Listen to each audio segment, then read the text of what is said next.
El govern de Gandia ha iniciat les obres de millora de 2 parcs sobre sòl públic. En el Grau de Gandia es tracta de 2 actuacions amb una inversió de 60.000 euros que s'encarregaran de donar-li continuïtat a 2 parcs que fa anys existien i mai van ser acabats, concretament a la zona del grup dels pescadors. Així ho ha anunciat el tinent d'alcalde del Grau de Gandia, Toni Rodríguez, i la directora general de projectes, Clara Carbonell. L'acabament, el començament i acabament de 2 parcs que feia molts anys que estaven demandats per el veïnat del Grau. La zona és darrere del que és el Massimàs, que és la zona del carrer Elam, el Ripoll, el carrer Ripoll i la partida Redona.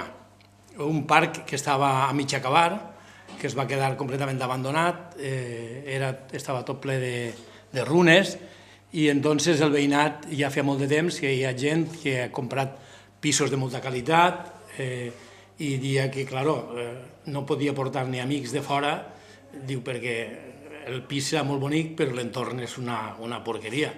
Y ha habido mucha demanda de todo el veïnat. Nosotros lo que vamos a hacer, siguiendo las reivindicaciones de los vecinos del Grau y del alcalde del Grau, pues seguir también en la línea que hemos llevado desde el gobierno en lo que es el centro histórico de la ciudad.